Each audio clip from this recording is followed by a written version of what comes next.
మోహన్ బాబు గారు మీడియా మీద దాడి చేసిండు. మోహన్ బాబు గారు మీడియా మీద దాడి చేయడాన్ని మనం రెండు రకాలుగా చూడాలి.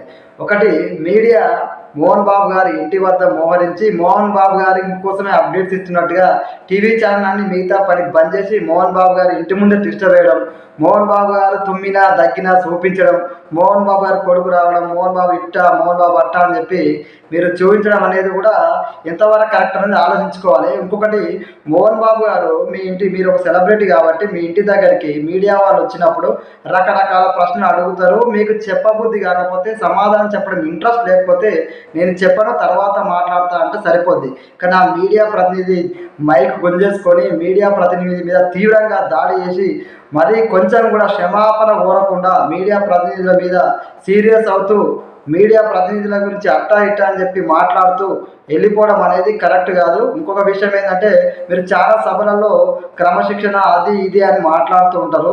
మీరు క్రమశిక్షణ గురించి అన్ని మాట్లాడినోళ్ళు ఇక్కడ క్రమశిక్షణ మరచి ఒక మీడియా ప్రతినిధి మీద దాడి చేయడం ఎంతవరకు కరెక్ట్ అనేది మోహన్ బాబు గారు ఆలోచించుకోవాలి.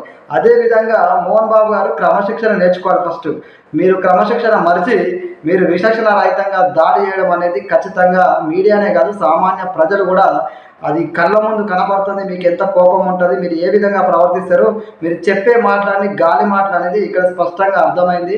మీడియా ప్రతినిధులకు ఖచ్చితంగా మీరు క్షమాపణ చెప్పాలి.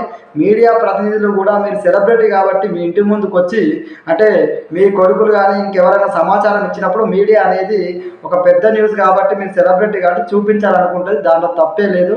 మీరు ఇంట్లో నుంచి బయట పడక ముందుకు ఆలోచించుకోవాలి. ఇవన్నీ బయట పడ్డ తర్వాత మీరు చాలా సభల్లో ఇష్టం వచ్చినట్టు మాట్లాడేటోళ్ళు, ఎవరి గురించి పడితే వాళ్ళ గురించి మాట్లాడేటోళ్ళు ఈ రోజున మీ వరకు వచ్చింది. అర్థం చేసుకొని మీడియా క్షమాపణ చెప్పాలి. ఖచ్చితంగా మీరు క్రమశిక్షణ నేర్చుకోవాలనేది ఒక సామాన్యుగా నేను కోరుకుంటున్నా. మీడియా కూడా ఇలాంటి వాళ్ళ గురించి కాదు, మీరు గొప్ప ఆలోచన ఉన్నవాళ్ళు. మీడియా అంటేనే సమాధానం కోరుకునేది, మీడియా అంటే ప్రజల తరఫున పోరాడేది. అలాంటిది మీరు ప్రజల గురించి పోరాడి ఇలాంటి సెలబ్రిటీల గురించి పోరాడడం వల్ల ప్రజలు కూడా బాధపడుతున్నారు. ఎందుకంటే ప్రజలు మీకు మద్దతు ఉండరు ఎప్పుడు.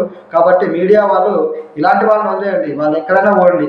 కానీ మీరు ఇంతమందికైతే ఇప్పుడైతే ఎలాంటి జర్నలిజం చేస్తున్నారో ప్రజల తరఫున అలాంటి చేయడం, ప్రజల తరఫునే మీరు పోరాటం చేయండి. ప్రజల సమస్యలని మీరు తెలియజేయండి తప్ప ఇలాంటి వాళ్ళ అవసరం లేదు, పట్టించుకోవాల్సిన అవసరం లేదు. మీకు అండగా నాలాంటి సామాన్యులు చాలామంది ఉంటారు. ఎందుకంటే మీడియా అనేది లేకపోతే ఇంకా అసలు వ్యవస్థలో దారి తప్పిపోతే మీడియా ఉండాలి. మీడియాకి సపోర్ట్ ప్రజలు కూడా ఉంటుంది. జై హింద్.